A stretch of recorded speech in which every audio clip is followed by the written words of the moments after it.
चुनाव जीतने के लिए रणनीति सबके पास होती है, लेकिन उसको किस ढंग से एग्जीक्यूट किया जाता है यही तय करता है चुनाव में किसी पार्टी का प्रदर्शन।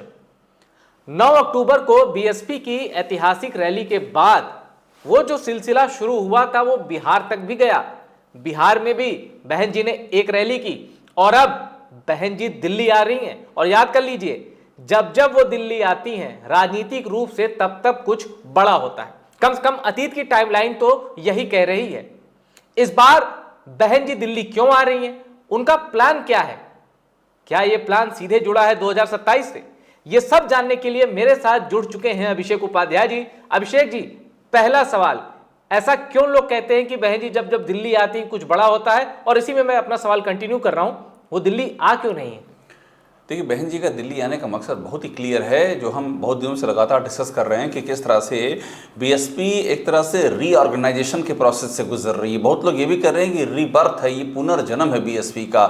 और तैयारी इस बात की है कि जब 27 का इलेक्शन जब सामने आएगा तो आप बीएसपी की वो तस्वीर देखेंगे जिसमें सिर्फ यूपी ही नहीं, आप तमाम राज्यों में साउथ तक में बीएसपी इलेक्शन लड़ती आई है। आप जान रहे हैं, अभी बिहार का चुनाव ख़त्म हुआ है। अभी बिहार में पिछली बार भी एक सीट जीती थी बीएसपी ने, मोहम्मद जमा की वो सीट थी, बाद में वो जेडीयू में चले के बाद दूसरी है चैनपुर से, लेकिन एक सीट जीती थी। उसके पहले भी एक सीट जीती थी। तो इस तरह से उसकी प्रेजेंस रही है, एमपी हो, बिहार हो।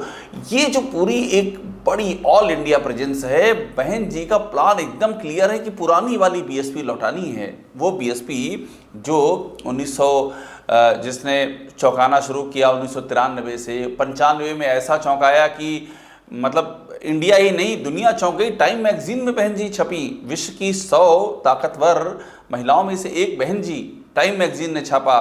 97 में और चौंका दिया उन्होंने। 97 में स्थिति ये हुई कि जो उनका पैक्ट हुआ था बीजेपी के साथ में 97 वाले पैक्ट में, तो ये था कि वो उनके पास सीटें 67 थी, सिर्फ 67, और बीजेपी के पास 174 सीटें थी। लेकिन पहले जो 6 महीने तय हुए वो बहन जी की सरकार के 6 महीने तय हुए। तो ये एक जिसे कहते हैं एक ताकत का होना, और ये ताकत का एहसास वो कब से करा रही थी? 1900 जो चुनाव हुए थे, 89 का जो चुनाव हुआ था, आप याद कीजिए 89 में जो बीएसपी का ऑफिशियली पहला चुनाव, हाँ पहला था बीएसपी का, और बहन जी जीती थी उसमें काशीराम हार गए थे, वो पूर्वी दिल्ली से लड़े थे, मगर बहन जी जीती थी। वो थी, और मेरे ख्याल से कुल 3 सांसद जीते थे। और जनता दल की जो सरकार बनी थी, बीएसपी ने सपोर्ट किया था उसको। और बहन जी आज भी कहती है मधुर, वो कहती है मैंने सपोर्ट किया था और मेरे 2 मुद्दे थे। पहला मुद्दा ये था कि बाबा साहब को भारत रत्न मिलना चाहिए, और वो वीपी सिंह की सरकार ने दिया। दूसरा मुद्दा ये था कि ओबीसी जो है उनको 27% का रिजर्वेशन मंडल आयोग की सिफारिशें लागू की जाए, वो भी हुई। तो बहन जी का क्लियर कहना है कि ये दोनों जो चीजें हुई थी, हम 3 थे, लेकिन ये हमारी ताकत थी जो हमने दिखा दी थी। तो इसका इम्पैक्ट कहाँ पड़ा? इसका इम्पैक्ट तो पूरे देश में पड़ा। बाबा साहब को, भीमराव अम्बेडकर बाबा साहब, उनको भारत रत्न देने का मतलब क्या है? पूरा पश्चिम उत्तर दक्षिण हर जगह एक लहर क्रिएट होना, मंडल आयोग की सिफारिशें लागू होना, क्या पूरे देश में। तो इसीलिए जब हम आते हैं मुद्दा कि बहन जी दिल्ली में क्या जो कर रही बैठक उसका क्या है, तो आप समझ लीजिए कि फोकस निस्संदेह यूपी है, जो कि वो बीएसपी की वो सबसे मजबूत ज़मीन है। लेकिन ये फोकस ऑल इंडिया है, यानी बीएसपी को ऐसे उभारा जाएगा कि लोग चौंक जाए कहाँ से संगठन उभर रहा है, किस तरह से गतिविधियां हो रही हैं, किस तरह से नियुक्तियां हो रही हैं, किस तरह से मुद्दे रेस किए जा रहे हैं, रैलियां हो रही हैं। पुराना सेल्फ लौटाना है पार्टी का, ये एक मकसद है। तो दिल्ली आने का मकसद पश्चिमी यूपी उनका स्पेशल फोकस है। और पश्चिमी यूपी को अगर आपको एक शब्द में समझना हो तो ये जान लीजिए, 24 जिले और 126 सीट। फिर से सुन लीजिए, 24 जिले और 126 सीट, ये है उत्तर प्रदेश का पश्चिमी हिस्सा, पश्चिमी यूपी, जो कभी बीएसपी के लिए सबसे फर्टाइल जमीन थी। एकदम सिक्का चलता था बीएसपी का कभी पश्चिमी यूपी में। और इसीलिए अभिषेक जी जब पिछले मतलब ये लोकसभा चुनाव में वो आई थी, लोकसभा चुनाव में जब रैली करने, देवव्रत त्यागी के समर्थन में उनकी एक रैली थी, उसमें उन्होंने, जैसे आपने कहा ना कि बाबा साहब अम्बेडकर को भारत रत्न, ये आरक्षण लागू करना 27%, ऐसी कुछ बातें उन्होंने वहां भी की थी। उन्होंने कहा था कि मैं पश्चिम यूपी को अलग प्रदेश बनाऊंगी, और मेरठ में जो एक हाईकोर्ट की बेंच की मांग बड़े लंबे अरसे से हो रही है, और बड़ा धरना प्रोटेस्ट उसके लिए हुआ, उन्होंने कहा मैं ये भी कर दूंगी। तो वादा जो करती हैं उसको बता के करती हैं कि हाँ अगर सत्ता में आऊंगी तो ये होगा। तो आप इसको कैसे देखते हैं, पश्चिमी यूपी से क्या कनेक्ट रहा है बीएसपी का? देखिए, पश्चिमी यूपी जो दिल्ली की बैठक हो रही है, मेरी समझ ये कहती है कि पश्चिमी यूपी यहाँ भी सेंटर में है, और पश्चिमी यूपी के करंट का आप समझिए बीएसपी का मतलब ये रहा है कि जड़ वही रही है। बहन जी ने पहला चुनाव जो लड़ा, बिजनौर में लड़ी, वो कैराना में लड़ी, वो हरिद्वार में लड़ी। जब हरिद्वार में लड़ी तब भी उत्तर प्रदेश में था हरिद्वार उस समय, उसमें यूपी का इलाका था, और वो पश्चिम के इलाके में आ गया।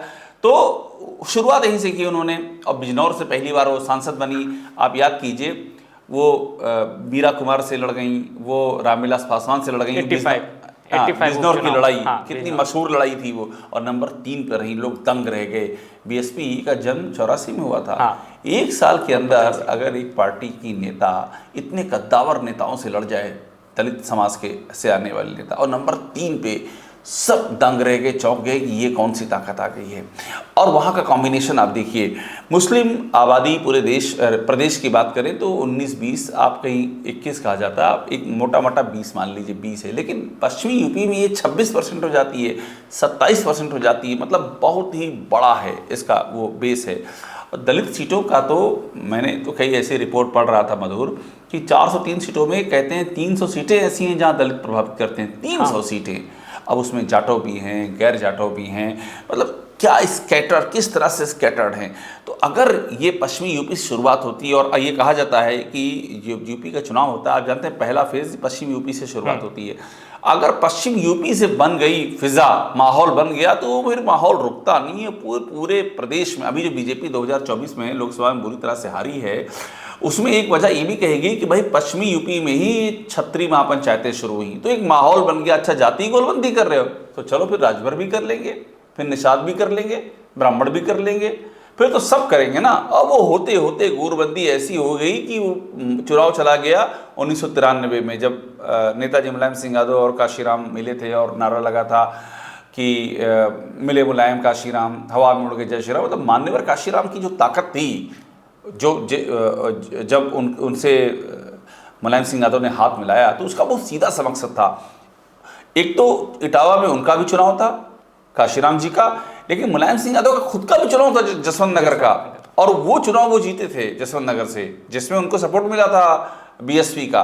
तो एक बड़ा वो पूरा एक पहलू था। तो आप संक्षेप में, मैं यूँ आपको अगर अपनी बात रखना चाहूँ तो यूँ कह सकते हैं कि बहन जी का टारगेट जो है वो पश्चिमी यूपी है, और वहाँ पर डीएम, दलित मुस्लिम कॉम्बिनेशन, और नियुक्तियाँ कर रही हैं। मुस्लिम भाईचारा कमेटी जो उन्होंने बनाई है, उसमें जो नियुक्तियाँ मंडलवार हो रही हैं, वो बड़ी महत्वपूर्ण नियुक्तियाँ हैं और बड़ी स्ट्रेटजिक नियुक्तियाँ हैं। किस मंडल में कौन रहेगा, उसका पुराना रिकॉर्ड क्या, और जो पुराने मठाधीश थे, मठाधीश इसलिए कह रहा हूँ क्योंकि उनके ऊपर आरोप थे कि अनुशासन के खिलाफ जा रहे हैं, शमसुद्दीन राय ने एक झटके में निकाल के बाहर किया, और अभी वो जिम्मेदारी अनीस रानी को सौंप दी है मुस्लिम भाईचारा कमेटी की। तो एकदम से आप समझ लीजिए कि ऑल टुगेदर न्यू एक्सपेरिमेंट शुरू हो रहा है पश्चिमी यूपी से। अच्छा, अगर हम उत्तर प्रदेश को, जैसे जितने भागों में उत्तर प्रदेश को हम देखते हैं, पूर्वांचल देख लिया, अवध देख लिया, बुंदेलखंड देख लिया, रोहिलखंड देख लिया, पश्चिम यूपी, इसमें भी कोई शक नहीं कि पश्चिम यूपी समाजवादी पार्टी की सबसे कमजोर कड़ी है। समाजवादी पार्टी पश्चिम यूपी में उतनी मजबूत नहीं है जितना वो उत्तर प्रदेश के बाकी हिस्सों में दिखती है। अब इसका फायदा बीजेपी ने उठाया, अपनी उपस्थिति मजबूत की। कहा गया जाट नाराज है, इसके बावजूद बीजेपी मजबूत दिखी, और अब तो आरएलडी वाला फैक्टर भी बीजेपी के साथ है। लेकिन मैं फिर आता हूं, जैसे कि सपा का पश्चिम यूपी में कमजोर होना, यह भी बीएसपी के लिए एक अवसर है 2007 वाली साख वापस पाने का, स्पेशली पश्चिम यूपी में।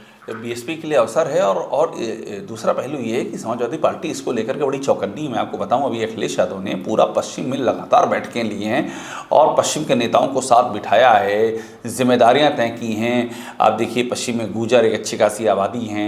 अभी हाल ही में अतुल प्रधान आए थे, उनकी तस्वीर देखी हम लोगों ने, उन्होंने गुर्जर प्रतिहार सम्राट मिहिर घोष की तस्वीर अखिलेश यादव के हाथों में दी, और वो जो उनके राजकुमार भाटी हैं, एक और गुर्जर नेता हैं, वो घूम रहे हैं लगातार। उनकी रैली, उनकी जो सभाएं हो रही हैं, वो अखिलेश यादव का उनको समर्थन है, उसमें शिरकत हो रही है। तो पश्चिम उनके टारगेट पर, अखिलेश यादव के टारगेट पर। और आप ये ठीक कह रहे हैं, उनको ये मालूम है कि इस बार वो अकेले हैं। पिछली बार तो आरएलडी का सपोर्ट था, इस बार आरएलडी साथ में नहीं है। तो ऐसे में जो पश्चिमी यूपी है वो बहन जी के लिए भी बहुत ही फर्टाइल है, क्योंकि ये उनकी जड़, पार्टी की जड़ रही है पश्चिमी यूपी। तो अगर यहाँ पर एक एक्सपेरिमेंट हो गया डी और एम का, तो आप समझिए वो जिसे हमने डोमिनो इफेक्ट कहते हैं, जिसे चेन रिएक्शन होता है, वो चेन रिएक्शन ना शुरू हो जाए। और मैं एक जानकारी आपकी और दे दूं, अभी मेरी जानकारी भी कहती है पश्चिमी यूपी में भी बहुत बड़े बदलाव करेंगी बहन जी। मतलब आप ये समझ लीजिए कि जो आप टीम देख रहे हैं, काफ़ी कुछ उन्होंने चेंज भी किया है, लेकिन काफ़ी कुछ उनके जहन में है, उनके पास बाकायदा रिकॉर्ड। और एक बात और ऐड करूँगा कि पश्चिमी यूपी से सीट वाइज आकलन भी बीएसपी में शुरू हो चुका है। किस सीट पर, आपने 126 सीटों की बात कही, किस सीट पर कौन लड़ेगा, वहाँ कॉम्बिनेशन क्या है, वो इस बार वो भी हमारी जानकारी कहती है वो भी नहीं होने वाला कि चुनाव के पहले सीट देंगे ना, सब पहले से तय। बहन जी दिल्ली आई भी, उसका एक मकसद ये भी है कि इलेक्शन स्ट्रेटजी को फाइनल कर लेना है। कौन कहाँ से लड़ेगा हम डिक्लेयर भले ना करें, लेकिन ये उस कैंडिडेट की जानकारी में होगा कि ये जगह आपकी है, वहाँ के कोऑर्डिनेटर की जानकारी में होगा, बूथ लेवल तक इस बात का अंदाज़ा होगा कि कौन लड़ने जा रहा है और क्या वहाँ की जाति कॉम्बिनेशन है। फुल प्रूफ प्लान तैयार किया जा रहा है। और हमने ऐसा देखा कि ऐसी खबरें आई थी कि अखिलेश यादव की कोशिश ये है कि कम से कम 1 साल पहले प्रत्याशियों का नाम हो जाए कि हाँ तुम्हें ये इस क्षेत्र में जाना है और यहाँ से टिकट मिलने की संभावना। हमने देखा गोसाईगंज में जिस तरह रामलोटन निषाद एक्टिव हुए तो पता चला कि उन्हें प्रभारी बनाया गया और टिकट मिलने की संभावना भी उन्हीं को है। तो ऐसी कुछ क्या बीएसपी की रणनीति है क्या कि मतलब या चुनाव आए तब प्रत्याशी घोषित करें या इसी तरह बहुत पहले अनाउंस कर? दो चीज़ें हैं।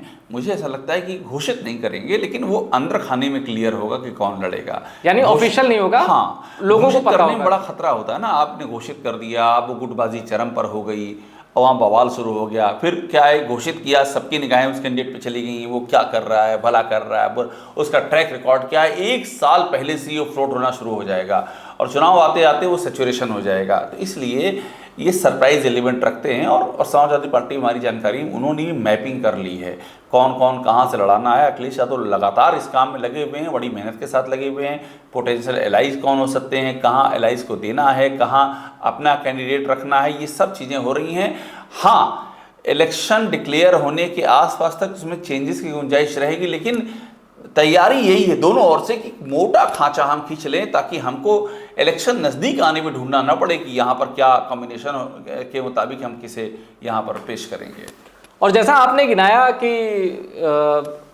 85 से लेकर जो बिजनौर का उपचुनाव हुआ था, बड़ा हाई प्रोफाइल, उसके बाद कैसे वो बिजनौर से सांसद रहीं।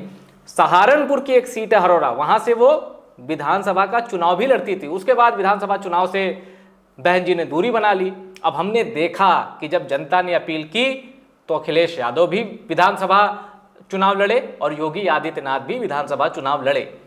तो क्या कुछ ऐसी संभावना आप देखते हैं कि जरूरत पड़ी, लोगों ने कहा तो बहन जी भी जिस तरह सहारनपुर से कभी वो विधायक बनकर विधानसभा में जाती थी, क्या वो विधानसभा चुनाव भी लड़ सकती हैं? देखिए, ये मतलब जो जितना मैं समझता हूँ बहन जी की फंक्शनिंग को, ये उनके लिए बहुत महत्वपूर्ण मसला नहीं है। उनके लिए महत्वपूर्ण मसला ये है कि किसी एक सीट पर बात ही नहीं है, वो तो पूरा लीड कर रही हैं। अच्छा, यूपी की बाइकैमरल है, मतलब वहाँ विधान परिषद भी विधानसभा भी है, तो यहाँ कोई बाध्यता भी नहीं है कि आप लड़ें। बहन जी का क्या है कि वो भी चक्कर उनके साथ नहीं है कि उनको कहीं साबित करना है कि मैं यहाँ से लड़ूंगी अगर तो मेरे काडर को लगेगा कि हाँ आप सबके सब एकजुट हो जाएं, वो भी नहीं है। इसलिए संभावना इसकी कम दिखती है। लेकिन मैं फिर आपसे कह रहा हूँ, आप सही भी हो सकते हैं, वो लड़ भी सकती हैं, क्योंकि बहन जी का जो अगला कदम क्या होगा अनप्रेडिक्टेबल होता है, अंदाज़ा आप लगा नहीं सकते हैं। अब आप सोचिए, कुछ देर के लिए मान लेते हैं आप ठीक हैं, हो सकता है आपकी बात सही हो जाए, तो क्या उसका असर आएगा। बहन जी ने घोषित कर दिया कि मैं इस सीट से लड़ूंगी, हरड़ा हो, वो बिलसी हो, ये सीट है मैं लड़ूंगी। आप सोचिए क्या उसका एक उनके समर्थकों में क्या ज़बरदस्त एक तरह का चेन रिएक्शन आएगा कि उनको लगेगा कि भाई 9 अक्टूबर की रैली से लेकर के ये तो अब रुकने को तैयार ही नहीं है। लगातार लखनऊ में मीटिंग्स, दिल्ली में मीटिंग और अपना कैंडिडेचर घोषित कर दिया। तो अगर ऐसा होता है मधुर, तो ये सबसे बड़ा पॉलिटिकल डेवलपमेंट होगा इस चुनाव की तैयारी के दौरान का। जब मैं आपसे चर्चा कर रहा हूं तो तारीख है 11 नवंबर, यानी 9 अक्टूबर की रैली को मोटा मोटी 1 महीने हो गए। अब मैं चर्चा को अंतिम दौर में ले जाता हूं। 2007 से 12 का जो कार्यकाल था, उनकी सोशल इंजीनियरिंग में क्या जाट खुद को फिट पाते हैं, ये मेरा पहला सवाल है। और दूसरा ये, इस 1 महीने को आप कैसे देखते हैं, 9 अक्टूबर से 9 नवंबर, क्या कुछ चेंज आया है या नहीं आया, या क्या दिख रहा है? देखिए, जहाँ तक आप जाट वोटरों की बात करेंगे तो उसमें सबसे देखने वाली बात होगी कि अभी जहाँ पर जाट हैं, माना जाता है आरएलडी और बीजेपी के साथ में एक उनका अपनापा है। आज की तारीख में आरएलडी के साथ तो जाटों की पार्टी कही जाती है, और बीजेपी 2000 जो 17 से पहले, हाँ, जो दंगे हुए, मुजफ्फरनगर के दंगे हुए, उसने एक बड़ा डेंट दिया, और जाट वोट, वो जाट और मुस्लिम वाला जो वहाँ पर एक रहा है समीकरण, वो समीकरण बिखर गया। बीजेपी के साथ में जाट खुल करके आ गए। तो अब उसके बाद, लेकिन अभी जब चुनाव हुआ, 2024 वाला चुनाव हुआ, तो संजीव बालियान का चुनाव, वो चुनाव हार गए। वो वहाँ से, हालांकि जहाँ जो जीते वो भी जाट ही हैं, उनको जाट नहीं हराया, लेकिन फिर भी बीजेपी से जाट उम्मीदवार का हारना एक सवाल खड़ा कर गया। हालांकि उसमें ये भी बात सामने आई कि बीजेपी के अंदर की इनफाइटिंग, भाई संजीव बालियान के आप समर्थकों से बात कीजिए, वो पूरा आंकड़ा देते हैं कि कैसे उनके अपने गांव तक में पुलिस प्रशासन ने ज़बरदस्ती परेशान किया, ये आरोप लगते हैं। वो कहते हैं उनके समर्थक के हराए गए हैं कि उनके वो वोट न डाल सकें। उधर संगीत सोम पर आरोप लगते हैं कि छत्री वोटों को डाइवर्ट किया गया, मतलब उनको बाहर नहीं हुआ, अपनों ने हमें लूटा, गैरों में कहाँ दम था, वो वाली स्थिति हुई। तो इन हालातों में ट्रेडिशनली तो जाट अभी आइडियल सिचुएशन यही है कि वो आरएलडी और बीजेपी के साथ में, लेकिन यू नेवर नो, आप कुछ नहीं जान सकते क्या होने जा रहा है। अगर कल को ऐसा होता है कि सिचुएशन नीचे चेंज होनी शुरू होती है, और चूँकि जाटो वोट बहुत अच्छे खासे हैं, पश्चिमी यूपी की बात कर रहे हैं, अच्छा खासा उनका परसेंटेज है। अगर एक ऐसा पोलराइजेशन बनता है कि जाट मुस्लिम, जाटव की बात कर रहा हूँ, जाटव मुस्लिम, और साथ में अगर जाट जुड़ जाते हैं, इन केस ये होता है, तो ये तो बहुत ही डेडली कॉम्बिनेशन होगा। जाट वोट, मुस्लिम वोट, जाटो वोट, कोई इसकी तोड़ ही नहीं है।